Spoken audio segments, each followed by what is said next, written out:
हाय बच्चों,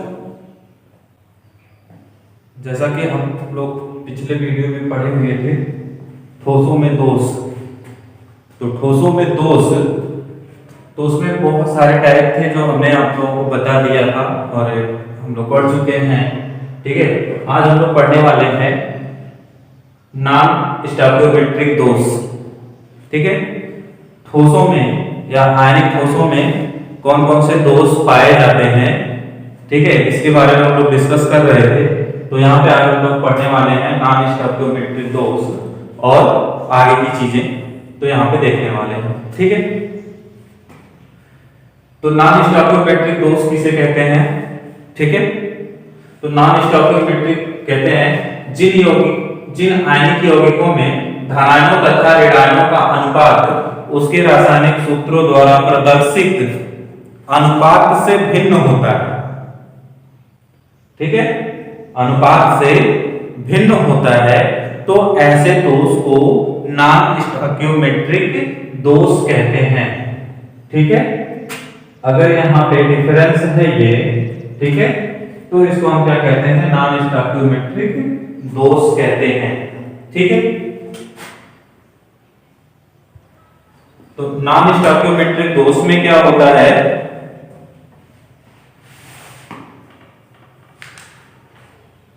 तो इसमें जो है एटम्स अलग अलग होते हैं।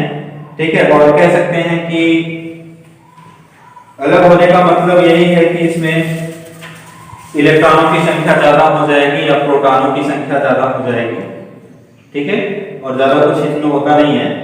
ठीक है, या फिर फ्री सेंटेंस पाए जाते हैं। ठीक है, भिन्न होने का मतलब है कि जैसे पीछे हम लोग पढ़े थे तो उसमें क्या था, क्या बताया गया था कि एटम्स कुछ इस तरह से अरेंज होते हैं। यहाँ नीचे देख लेते हैं। ठीक है, अच्छा यहाँ पे देखते हैं। तो जैसे ये स्ट्रक्चर है, ठीक है, अब इसमें सब रखे गए हैं। ठीक है, कुछ एटम्स और ले लेते हैं, तो इस तरह से ऐसे रखे गए होते हैं। अब इसमें धनायन एक उपस्थित होगा, एक ऋणायन उपस्थित होगा अगले में, फिर धनायन होगा, फिर ऋणायन होगा। ठीक है, तो इस तरह से ये प्रेजेंट होते हैं। ए पॉजिटिव यहाँ पे, सॉरी, ए पॉजिटिव बी नेगेटिव, तो यहाँ पे बी नेगेटिव आ रहा है तो इसको हम खाली कर देते हैं। यहाँ पे फिर ए पॉजिटिव आ जाएगा, बी नेगेटिव, ए पॉजिटिव, और यहाँ पे बी नेगेटिव हो गया। ठीक है, तो इनको आप चाहें तो एक साथ अटैच कर सकते हैं, इस तरह से जोड़ सकते हैं। ठीक है, ऐसे कनेक्ट कर देते हैं तो ये कनेक्ट भी होंगे भी,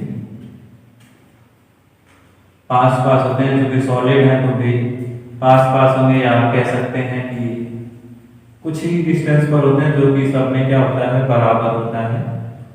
ठीक है, तो ऐसे हैं। तो अब इसमें देखिए कि ये वाला स्थान खाली है। ठीक है, यहाँ पे क्या आ रहा था, यहाँ पे नेगेटिव वाला आइटम आ रहा था। तो अब ये नेगेटिव वाला आइटम ना आकर के एम्प्टी भी हो सकता है, या फिर इसमें इलेक्ट्रॉन प्रेजेंट हो सकता है। क्या प्रेजेंट हो सकता है? इलेक्ट्रॉन प्रेजेंट हो सकता है। ठीक है, इसमें एक इलेक्ट्रॉन प्रेजेंट हो सकता है ऐसे।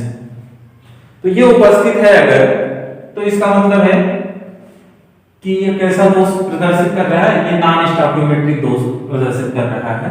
ठीक है, अब यहाँ पे देखने वाली बात ये है कि चलिए जैसे फॉर्मूले के अकॉर्डिंग क्या आ रहा है, इसमें कितने प्लस वाले हैं, कितने माइनस वाले हैं। ठीक है, देखिए 6 प्लस वाले होंगे, 6 माइनस वाले होंगे। ठीक है, तो 6, अब यहाँ पे 6 प्लस वाले हैं, प्लस वालों की संख्या कितनी है? ए पॉजिटिव की प्लस संख्या 6 है, और यहाँ पे कितने हैं? तो यहाँ पे भी 5 आ रहा है, बी माइनस वाला। ठीक है, कितना आ रहा है? बी माइनस 5 आ रहा है। तो अब ये 6 और 5 दोनों की संख्याओं में अंतर दिख रहा है। तो यही जो अंतर है, ठीक है, इसी को हम क्या बोलते हैं? इसी को हम बोलते हैं स्टोइकियोमेट्रिक कोफिशिएंट, संख्या को। ठीक है, तो नॉन में क्या होता है? नहीं, नॉन का मतलब नहीं। ठीक है, तो अब यहाँ पे 6 है, यहाँ पे 5 है, एक की कमी है, होना कितना चाहिए था, यहाँ पे 6 होना चाहिए था, बट है कितना 6, बल्कि 5 है, 6 होना चाहिए था 5 है ना। तो इसी को हम बोलते हैं नॉन स्टॉइकियोमेट्रिक, अनुपात अलग है, एक में 6 है एक में 5 है, जबकि कितने आने चाहिए, तो सूत्र के बराबर आने चाहिए थे। ठीक है, जैसे हमारे पास 6 एटम है, AB टाइप का कोई यौगिक है, ठीक है, कोई भी कंपाउंड है AB टाइप का, तो A पॉजिटिव B नेगेटिव है, चलिए A पॉजिटिव और B नेगेटिव है, तो इसके कितने हैं मॉलिक्यूल्स ले लिए 6। ठीक है, तो इतने में 6 प्रेजेंट हैं, तो जब इतने में 6 प्रेजेंट हैं तो भाई 6 तो यहाँ पे A पॉजिटिव होगा और 6 कितने क्या होगा 6 B नेगेटिव होगा। ठीक है, तो दोनों की वैल्यू क्या आ रही है, बराबर आ रही है, जबकि यहाँ पे क्या है कम ज्यादा है ना, तो कम ज्यादा है, तो ये कैसा दोष प्रदर्शित करेगा, नॉन स्टॉइकियोमेट्रिक दोष प्रदर्शित करेगा। अच्छा, कम हो सकता है या ज्यादा हो सकता है, ज्यादा होने का जैसे यहाँ पे B वाला कम है तो हो सकता है B वाला ज्यादा हो जाए, A वाला कम हो जाए, ऐसा भी हो सकता है, पॉजिटिव कम हो जाए नेगेटिव ज्यादा हो जाए। ठीक है, या फिर पॉजिटिव ज्यादा हो जाए और नेगेटिव कम हो जाए, तो ऐसे दोष को क्या कहते हैं, नॉन स्टॉइकियोमेट्रिक दोष कहते हैं। ठीक है, तो इसी को हम बोलते हैं नॉन स्टॉइकियोमेट्रिक दोष। ठीक है, अब ये किन किन चीजों में पाया जाता है, ठीक है, तो भाई ये NaCl में पाया जाता है, ठीक है, LiCl में पाया जाता है और KCl में पाया जाता है। ठीक है, NaCl हो गया, यहां पे देख लीजिए आप, ठीक है, NaCl,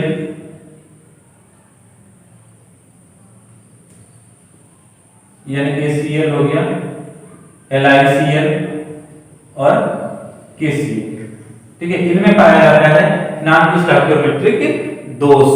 ठीक है, तो नॉन स्टॉइकियोमेट्रिक डिफेक्ट जो होता है वो NaCl, LiCl और KCl में पाया जाता है। ठीक है, इसके बाद अगला पॉइंट हमारा आता है ठोसों में गुण, ठोसों के गुण। ठीक है, क्या आता है, ठोसों के गुण। ठीक है, तो ठोसों के गुण में क्या है, इनकी प्रॉपर्टी क्या होती है, ठोस कैसे होते हैं, तो ठोसों की जो प्रॉपर्टी होती है, ठीक है, कि जो गुण होते हैं वो यही होते हैं कि कौन सा चालक होता है, कौन सा अचालक होता है, कौन सा अर्धचालक होता है। ठीक है, गुण में चालक, अचालक और अर्धचालक आते हैं। ठीक है, तो पहली प्रॉपर्टी है चालक, कंडक्टर जिसको आप बोलते हैं। ठीक है, दूसरी प्रॉपर्टी है अर्धचालक जिसको आप सेमी कंडक्टर बोलते हो। ठीक है, तीसरा है विद्युत रोधी या अचालक, विद्युत रोधी या अचालक, इसको क्या बोलते हैं, इंसुलेटर भी कहते हैं, इसको क्या कहते हैं, इंसुलेटर कहते हैं। ठीक है, तो चालक किसे कहते हैं, जो ऐसे यौगिक या ऐसे आयनिक यौगिक या कोई भी यौगिक ले लीजिए, ठोस कोई भी हो, यहाँ पे ठोस के गुण पढ़ रहे हैं ना कि पर्टिकुलर किसी एक टाइप के ठोस का। ठीक है, तो ठोस के गुण में पहला है चालक, तो चालक किसे कहते हैं। ठीक है, जिन यौगिकों में विद्युत धारा का प्रवाह होता है, उष्मा या विद्युत धारा का प्रवाह होता है, उसे हम चालक कहते हैं। क्या कहते हैं, उसे हम चालक कहते हैं। ठीक है, अब ठोस में कौन कौन से ठोस ऐसे हैं जिनमें विद्युत धारा या उष्मा का प्रवाह होता है, कौन कौन से होते हैं, तो भाई इसमें आपका आयरन हो गया, कॉपर हो गया, एल्यूमिनियम हो गया, है ना, ये सब क्या है, सोना चांदी, ये सब क्या करते हैं, कंडक्ट करते हैं ना, इलेक्ट्रिसिटी कंडक्ट करते हैं। ठीक है, सपोज दैट कि मेरे पास आयरन का एक टुकड़ा है, ठीक है, तो अब इधर इसके एक सिरे को हम गर्म कर रहे हैं, तो थोड़ी देर बाद क्या होता है, इसका दूसरा सिरा भी गर्म हो जाता है। ठीक है, एक को हीट कर रहे हैं तो दूसरा भी हीट हो जाता है, तो इसको हम क्या कहते हैं, कंडक्टर। क्या कहते हैं, कंडक्टर। ठीक है, चालक कहते हैं जो उष्मा का चालन कर रहा है, एक को गर्म कर रहा है दूसरा गर्म हो जा रहा है। बिल्कुल इसी तरीके से इलेक्ट्रिसिटी भी होती है। अगर एक जगह पे हम वायर को कनेक्ट कर देते हैं, टच कराते हैं, तो वो तेजी से जाता है। आप देखते हैं वायरिंग यूज भी करते हैं, ठीक है, वो चाहे आयरन का हो, एल्यूमिनियम का हो, कॉपर का हो, ठीक है, या फिर सोना चांदी हो, इन सब में भी इलेक्ट्रिसिटी कंडक्ट होती है, ठीक है। तो इसको हम क्या बोलते हैं, तो ऐसी चीजों को हम बोलते हैं कंडक्टर। इसके बाद आता है अर्धचालक। अर्धचालक किसे कहते हैं, तो अर्धचालक क्या होता है, अच्छा इसको हम लोग अभी थोड़ी देर बाद डिस्कस करते हैं, ठीक है। पहले तो ये लेते हैं तीसरा पॉइंट, विद्युत रोधी या आचालक, इंसुलेटर जिसको कहते हैं। विद्युत रोधी या आचालक, ये क्या होता है, विद्युत रोधी या आचालक किसे कहते हैं, तो भाई जिसमें हीट और इलेक्ट्रिसिटी कंडक्ट ना होती हो, बात समझ में आई, जिसमें हीट और इलेक्ट्रिसिटी कंडक्ट ना होती हो, जिनका चालन ना करता हो, ठीक है, उसको हम क्या कहते हैं, विद्युत रोधी या आचालक कहते हैं। विद्युत रोधी मतलब विद्युत को रोकने वाला, ठीक है, विद्युत को रोकने वाला क्या कहलाता है, विद्युत रोधी कहलाता है, ठीक है। जैसे प्लास्टिक है, रबर है, लकड़ी है, ये सब क्या होते हैं, विद्युत रोधी या आचालक होते हैं, ठीक है। इसके बाद फिर अब आते हैं अर्धचालक पे। अर्धचालक किसे कहते हैं, तो ऐसे यौगिक जो चालक और आचालक दोनों का कार्य करते हो, उसे हम अर्धचालक कहते हैं।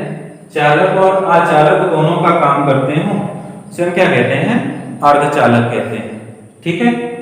तो अर्धचालक में क्या होता है, जैसे आपका जर्मेनियम है, सिलिकॉन है, ये सब आते हैं, ठीक है, आर्सेनिक, एंटीमनी, ये सब आर्सेनिक, ये सब क्या होते हैं, अर्धचालक होते हैं, ठीक है।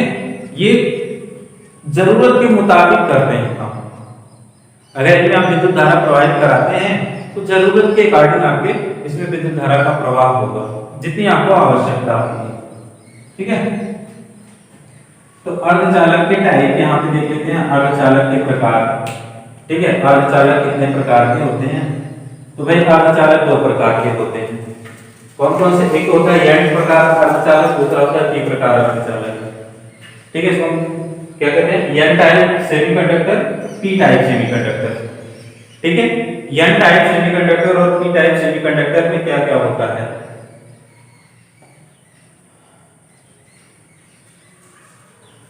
ठीक है। तो एन टाइप सेमीकंडक्टर और पी टाइप सेमीकंडक्टर यही पढ़ना है। तो भाई पी टाइप सेमीकंडक्टर, इसमें जो है जर्मेनियम और आर्सेनिक पाए जाते हैं, ठीक है। तो एन टाइप सेमीकंडक्टर में एन टाइप, यहाँ देखिए एन टाइप सेमीकंडक्टर, ठीक है, यानी कि एन प्रकार अर्धचालक, तो इसमें क्या क्या पाए जाते हैं, इसमें जर्मेनियम और आर्सेनिक पाए जाते हैं, जर्मेनियम और आर्सेनिक एस, ठीक है। ये दो कंपाउंड, तो एलिमेंट्स इसमें पाए जाते हैं, ठीक है। इनमें क्या होता है, इनमें रैंडम टाइप से इलेक्ट्रॉन उपस्थित होते हैं, या कह सकते हैं एक्स्ट्रा इलेक्ट्रॉन उपस्थित होते हैं, ठीक है। इसमें क्या होते हैं, एक्स्ट्रा इलेक्ट्रॉन उपस्थित होते हैं। तो इनका जो स्ट्रक्चर बनता है वो कुछ इस टाइप से बनता है, यहाँ पे आप देख सकते हैं।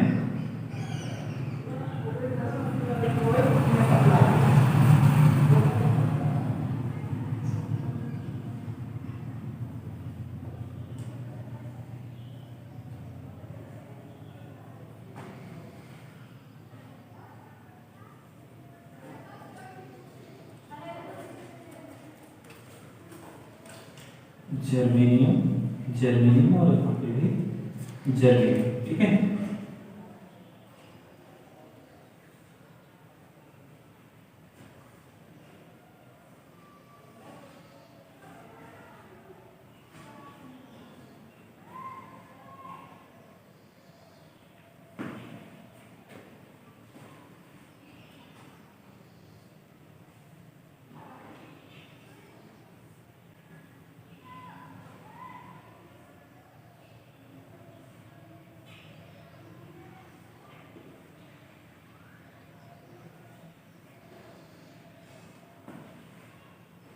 इस टाइप से ये सभी जुड़े होते हैं एक दूसरे से।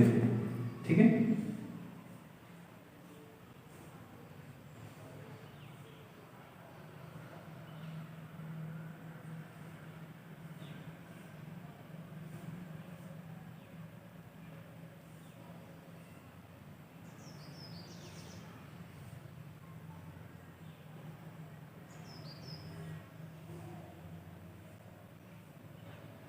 कुछ इस तरह से। ठीक है, तो अब इनमें जो है आर्सेनिक भी उपस्थित है और जर्मेनियम भी उपस्थित है बस में। तो ऐसे ये जुड़े हुए होते हैं एक दूसरे से सभी, है ना। तो इनमें क्या होता है कि बीच बीच में कहीं ना कहीं एक्स्ट्रा इलेक्ट्रॉन उपस्थित होता है कुछ इस तरह से, जैसे ये। ठीक है, यहाँ पे एक इलेक्ट्रॉन उपस्थित है। तो अब ये किसका इलेक्ट्रॉन आ गया यहाँ पे, कैसा इलेक्ट्रॉन आ गया, ये होता है फ्री इलेक्ट्रॉन। कैसा होता है ना, फ्री इलेक्ट्रॉन होता है। ठीक है, तो फ्री इलेक्ट्रॉन। ठीक है, तो यहाँ पे फ्री इलेक्ट्रॉन प्रेजेंट होता है बिल्कुल इसी तरीके से। अच्छा, एन टाइप, ये देखिए ये कैसा टाइप है, ये है भाई एन टाइप। ठीक है, यहाँ पे लिख देते हैं एन टाइप सेमीकंडक्टर। ठीक है, ये है एन टाइप सेमीकंडक्टर। और पी टाइप सेमीकंडक्टर में क्या होता है, पी टाइप सेमीकंडक्टर में, ठीक है, पी टाइप सेमीकंडक्टर में इलेक्ट्रॉन की जगह होल पाया जाता है। होल क्या होता है, होल, उसको हिंदी में कहते हैं कोटर। क्या कहते हैं, कोटर। ठीक है, तो इसी तरह से होगा, जैसे यहाँ पे हमने फ्री इलेक्ट्रॉन दिखाया, बस यहीं पे आप एक होल दिखा सकते हैं। ये जो कनेक्टिविटी है इनकी, यहाँ बीच में कहीं ऐसे होल दिखा देते हैं। ठीक है, तो वो होता है हमारा पी टाइप सेमीकंडक्टर। ठीक है, इनका यूज हम करते हैं, तो आप यूज इनका नाम लेते हैं जहाँ पे आपको कुछ देर के लिए बिजली चाहिए, इलेक्ट्रिसिटी कुछ देर के लिए चाहिए। कोई सब उपकरण हम यूज कर रहे हैं, उसमें अगर कुछ देर के लिए हमको बिजली चाहिए, इलेक्ट्रिसिटी चाहिए, तो फिर हम इनका प्रयोग करते हैं। जैसे प्रेस है, ठीक है, इस टाइप जो प्रेस आते हैं, ठीक है, उनमें क्या होता है, वो ऑटोमेटिक होते हैं, है ना, ऑटो चलने वाले, वो ऑटो होते हैं। ठीक है, स्वतः चलने वाले होते हैं। तो क्या होता है, कुछ देर तक बिजली की सप्लाई होती है, उसमें इलेक्ट्रिसिटी जाती है, थोड़ी देर बाद फिर बंद हो जाती है, तो उनमें इनका प्रयोग करते हैं। स्टेबलाइजर है, फ्रिज है, एसी है, इन सब में यूज करते हैं। ठीक है, जहां से आप बोलते हो ना कि जैसे कहते हो सेंसर लगा हुआ है, तो सेंसर कुछ होता नहीं है। ठीक है, बस यही टेक्नोलॉजी है, यहीं से बनाया जाता है। तो ये क्या करते हैं, अभी कुछ देर उसमें सप्लाई करेंगे। जैसे प्रेस है, प्रेस में इलेक्ट्रिसिटी जा रही है, जब तक गर्म हुआ तो होगा, ठीक है, पूरा उतना गर्म हो गया तो फिर बंद हो जाता है। जब थोड़ा सा ठंडा होगा फिर इलेक्ट्रिसिटी उसमें फ्लो होने लगेगी। ठीक है, तो फिर गर्म होने लगेगा। तो ये सिस्टम चलता रहता है इनका। तो ऐसे में क्या करते हैं, हम किसका यूज करते हैं, ऐसी कंडीशन में हम इनका यूज करते हैं, अर्धचालकों का। ठीक, इसके बाद आगे आते हैं। अगला पार्ट हमारा आता है ठोसों में, ठोसों के चुंबकीय गुण। ठीक है, ठोसों के क्या क्या गुण हैं ये यहां पे पढ़ते हैं। तो ठोसों के चुंबकीय गुण क्या है, ठीक है, पहला है, पहली प्रॉपर्टी है चुंबकीय पदार्थ। पहला पॉइंट है चुंबकीय पदार्थ। चुंबकीय पदार्थ किसे कहते हैं, तो बहुत सिंपल है, या लिखा हुआ यहाँ पे क्या लिखा, अनुचुंबकीय पदार्थ। ठीक है, अनुचुंबकीय पदार्थ, पैरामैग्नेटिक सब्सटेंस। ठीक है, अनुचुंबकीय मतलब जो चुंबक की ओर आकर्षित हो। अनुचुंबकीय का मतलब जो चुंबक की ओर आकर्षित हो जाते हैं, उन्हें हम क्या कहते हैं, अनुचुंबकीय पदार्थ कहते हैं। ठीक, अब कौन कौन से चुंबक की ओर आकर्षित होते हैं, ये देख लीजिए। NO है, ऑक्सीजन, क्रोमियम, ठीक है, मैग्नीज, यमियन, निकिल, कोबाल्ट, कोबाल्ट नहीं है भैया, ये है कार्बन मोनोऑक्साइड। ठीक है, कार्बन मोनोऑक्साइड। आयरन आप जान ही रहे हो, कॉपर 2 प्लस Cu2 प्लस ये भी चुंबक की ओर आकर्षित होता है। Ni2 प्लस ये भी चुंबक की ओर आकर्षित होता है। उसके बाद है Fe3 प्लस, ठीक है, ये भी चुंबक की ओर आकर्षित होने वाला है। ठीक, बात समझ में आ गई। जो चुंबक की तरफ आकर्षित होते हैं वो क्या कहलाते हैं? चुंबकीय पदार्थ कहलाते हैं। ठीक है, इसके बाद दूसरा पॉइंट है प्रतिचुंबकीय पदार्थ। क्या है? प्रतिचुंबकीय पदार्थ। ठीक है, डायमैग्नेटिक सब्सटेंस। इसमें titanium oxide TiO2, titanium oxide N2, NaCl, Zn, cadmium और कॉपर Cu ये चुंबक की ओर आकर्षित नहीं होते हैं। चुंबक की ओर आकर्षित नहीं होते बल्कि क्या होते हैं? प्रतिकर्षित होते हैं। ठीक है, अच्छा प्रतिकर्षित क्यों होते हैं भाई? प्रतिकर्षित होने के लिए क्या होना चाहिए? इनके पास कोई भी फ्री इलेक्ट्रॉन नहीं है।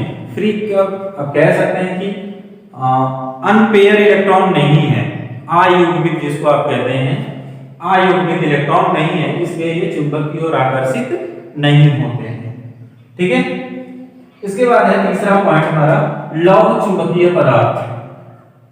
लौह चुंबकीय पदार्थ जिसको बोलते हैं हम फेरोमैग्नेटिक सब्सटेंस।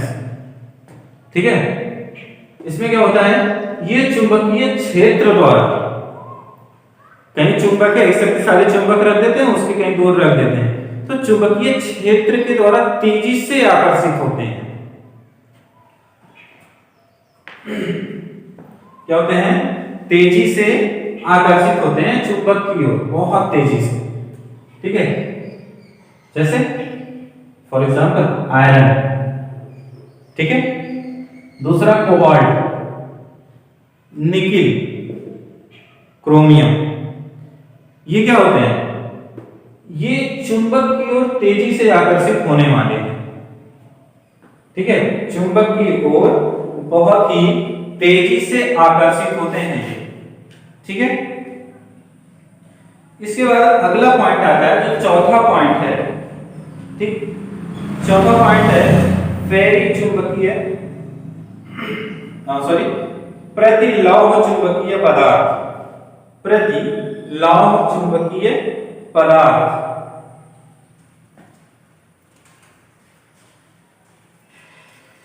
ठीक है, तो इस यहां पे चौथा पॉइंट जो हमारा आता है वो है प्रतिलौह चुंबकीय पदार्थ।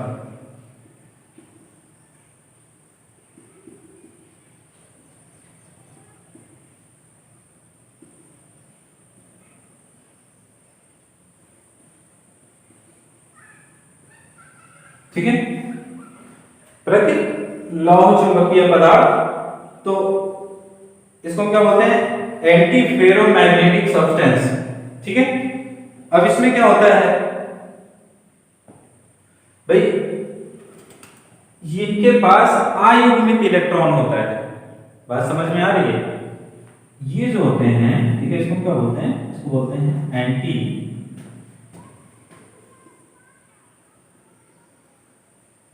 Ferromagnetic substance. ठीक है, इनके पास अयुग्मित इलेक्ट्रॉन होता है। क्या होता है? अयुग्मित इलेक्ट्रॉन। ठीक है, अयुग्मित इलेक्ट्रॉन होने के बावजूद भी ये चुंबक की ओर, ठीक है, आकर्षित होते हैं, या कह सकते हैं कि लौह चुंबकीय गुण प्रदर्शित करते हैं। ठीक है, क्या करते हैं? लौह चुंबकीय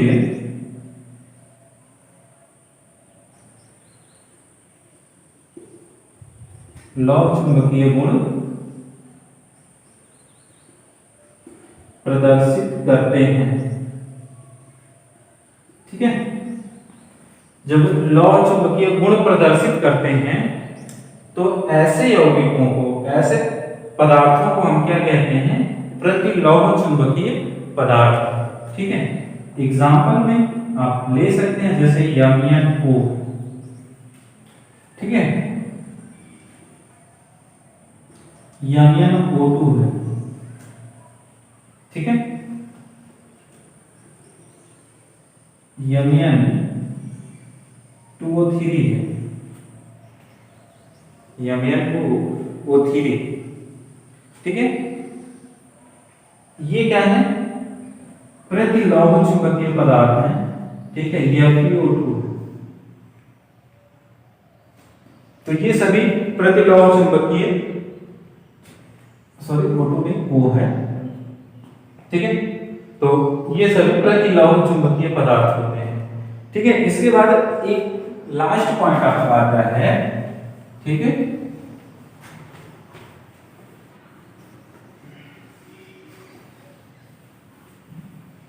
लास्ट पॉइंट है फेरिक चुंबकीय पदार्थ, ठीक है। पांचवा पॉइंट आता है फेरिक चुंबकीय पदार्थ, ठीक है। इसको बोलते हैं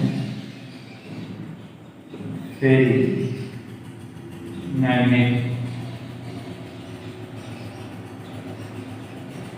सब्सटेंस, ठीक है, फेरिक मैग्नेटिक सब्सटेंस।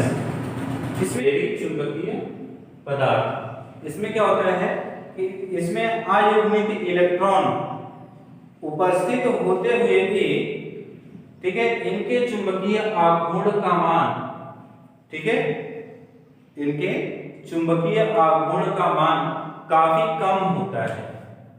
क्या होता है, काफी कम होता है, इसलिए